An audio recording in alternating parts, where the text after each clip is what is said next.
Hello and welcome to a brand new episode of The Founder. I'm your host Tasha Sajal, and today I have with me Anithra and Rahaal from Bold. How are you guys doing today? I'm good, thanks. Awesome. Thank you so much for coming on board, and of course tell me all about the company, how you guys started. So we started a year ago. So Bold is a quick service restaurant that focuses on poke bowls. Okay. Poke is a Hawaiian dish. It's authentic Hawaiian cuisine, but it has a lot of Japanese influence to it. So it's essentially, the simplest way I put it to people is it's a deconstructed sushi roll. Oh. It's sushi in a bowl, basically. And it's, by default, it's healthy, it's customizable. Yeah. So what really inspired you to come about this idea? So I used to live in Melbourne. I was studying in Melbourne, and it was something that I ate quite often there. Okay. While I was studying, it was quick, it was cheap, it wasn't expensive, and it was also healthy. Okay. And so when I moved back, I found myself craving it, and I also saw that there was a gap in the market here for Right, you're right. in that I felt that it was food that would really go with the weather here. People already liked sushi, but at the same time, sushi is not that affordable. Affordable, yeah, that's true. Whereas here, you can, it just becomes a lot more affordable, and it's something, if you really enjoy Japanese food, it's something you can actually eat quite often On a regular. on a regular basis. So, deconstructed sushi bowl. I don't think there has been anything like this, poke bowl based restaurant here in Sri Lanka. Is this the first time that you guys are doing? It's the first one in Sri Lanka, I think, for sure. It's the first dedicated poke restaurant. There are a few that opened up after us down south. Okay. But in Colombo. So I would assume it was challenging. Yeah, for sure, because neither of us having any experience in the restaurant business.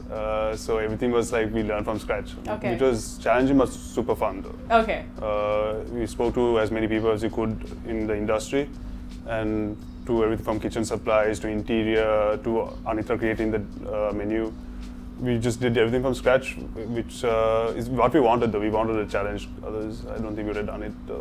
So it was fun. Yeah, and I think our individual kind of strengths played into it as well. Like he's more involved in the administration, the finance, things like that. I handle the social media, the menus and stuff like that. So we really managed to kind of bring both our kind of insights and expertise together to kind of build the brand as a whole from the start. Yeah. And how has it been? Like, it's been a year, you said, year and a few months, I suppose. How has it been? How's business been? It's been good from the get-go. When we started out, we didn't really expect so many people to be buzzed about it and to come in. When we started off, we tried to keep our costs at the minimum without trying to shy down on quality. We worked really hard towards that. But when we opened, when people started flooding in, there are a lot of things that we faced at that point because we didn't expect so many people, and also new things that we didn't even think about started arising. So there were about 3 months of every day, work for about 3 months non-stop, which was just super. sitting down. Okay, it's done, we're settled, and then an hour later, a new problem comes Teething up. problems for a good 3 months, and after, for the first year, but as time went by, it got easier and easier. I would say. Yeah. So what would you say is a strong marketing strategy that you've stuck with until this very day that actually helped you to get to where you are right now? So in terms of marketing, I think, like he mentioned, we didn't expect the demand, but I think that was also to do with how we initially marketed the product. Okay. We really wanted to build a hype around it because we knew that it was something that wasn't in. People were not familiar with it, so we kind of had to educate people as to what it was. Okay. So we opened social media played a huge part. We opened our social media accounts, I'd say 5 months, 4 months before. Yeah. And we just really focused on our content and pushing it out there. And we gave people a few, tasters in the sense of having a few pop-ups. Okay. So when we put it out there that we were having a little stall at some event, people just came to like check the product out, and everyone was really happy about it, and we got really good feedback, which gave us confidence as well for the time when the time came to open the outlet too. Okay. Was financing difficult for you to initially start up things? Were banks any? Anithra and I like both funded it personally, All right. so there was not much involvement externally. Okay. But banks have been helpful in the way of like opening accounts. It's been pretty straightforward. Basic things like that has been pretty streamlined, which hasn't been a problem so far. Okay, Yeah, that's good. That's good to know. And so, guys, tell me what has been the most frustrating thing being a startup? When starting out, a lot of people don't know you, especially when you're very new. No one knows you, so like to get in touch with people for them to take you seriously, it takes a bit of convincing. Yeah. From like suppliers to people who are doing your kitchen, it's a lot of following up, and you need to prod on it a lot. And also, when the operation started, there's a lot of micromanaging involved when you start up. So it's hard to expand it because the lack of skill, I think, workforce. Yes. So, for example, Anithra and I, for the longest time, had to get involved in a lot of things. So when our time is all absorbed into that, it's really hard to expand. So that's really frustrating. But it has come to a point where now we have time. We have a manager, handling the operations there. So now we have time to like look into expanding. Okay. But it takes time. It's frustrating initially, but it takes time for you to get out of that. Yeah, but you guys have come this far, and it's amazing. The product is amazing. I gotta ask you what your definition of success is, so you guys can both answer it. Whatever you think has pretty much put into you being here right now. I mean, I think my definition of success, it really depends on doing what you love and what you're kind of passionate about. And for me at least, I don't think I would be successful unless I was doing something I love. It's not about making money, or I mean that's an added bonus that comes with it. But I think yeah, like just being happy and just kind of just. Yeah, because this is genuinely something that you loved as well. In terms of like building a brand, especially with a startup, and when it's your own, it's easy to kind of put your own personality and little touches in there. And I think that's something that Rahaal and I always want to do with Bold, to kind of always not ever really stay away from it, but just always kind of have our own personal kind of personality touches everything in there. For me, really, is to work hard towards like achieving my goals that I've set. They keep changing daily, but it motivates me to like try to achieve it. And once I do, I think I will be pretty content with myself, and I would say that's successful. Yeah, that's pretty good. So this question is for our wonderful venue sponsor, the Colombo Cooperative. Creating workspaces and creative spaces for companies of all sizes, they would like to know what your first workspace was like. When we started Bold, or just individually? Yes, initially. Her kitchen. Her kitchen? It It's was so cool. my kitchen. Yeah, for the longest time. Everything in my kitchen, from we were testing recipes in there. We had huge salmons brought in at one point. Oh, wow. And my mom was getting there's still things actually in my kitchen that she keeps finding, and she's like, "Are you sure you don't want this now? It's taking up so much space." That was probably our first, for sure, our first workspace. Yeah, it was fun. Turning it upside down. Turning it upside down. Basically. So I bet that kitchen has a lot of memories, right? It does, it does. The chefs we hired initially as well, like they were working in the kitchen too, so I mean it was a proper startup, I guess, in this industry.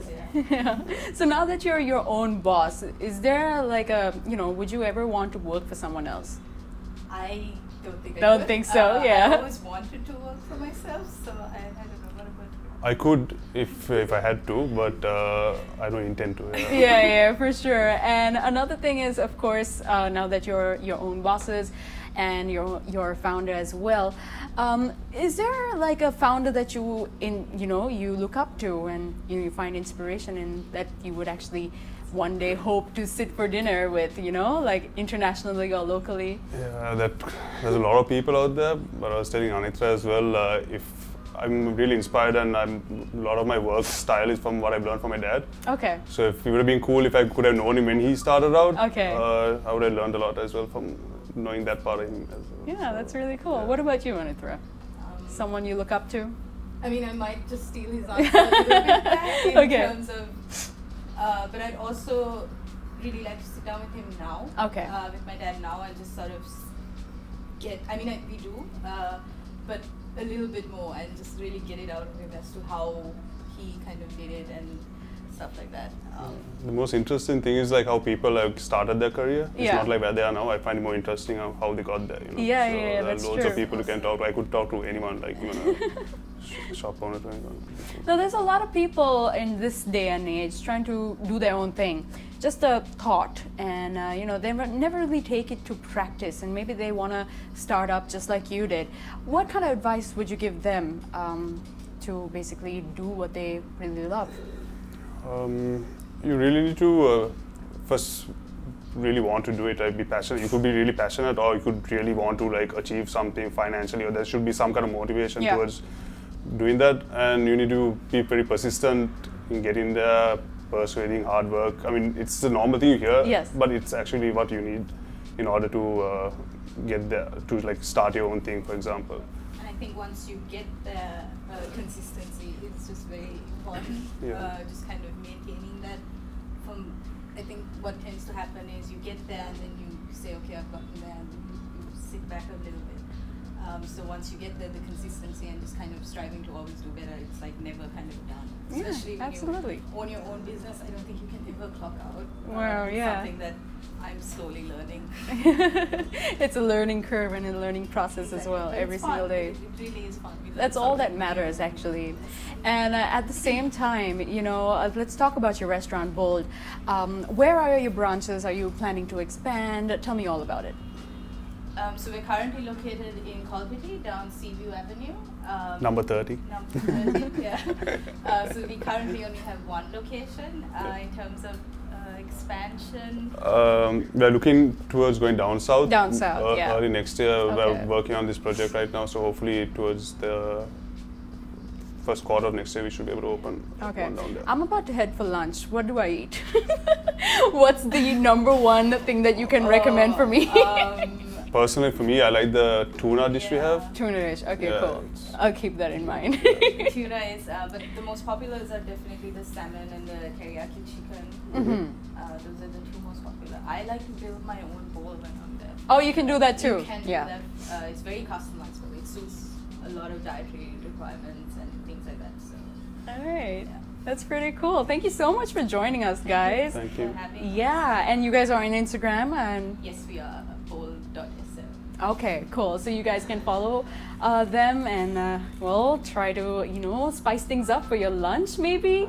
And thank you so much. And I hope you enjoyed today. Thanks. Thank you. That's a wrap for yet another episode of The Founder. I'm your host, Tasha Sejal. See you next time.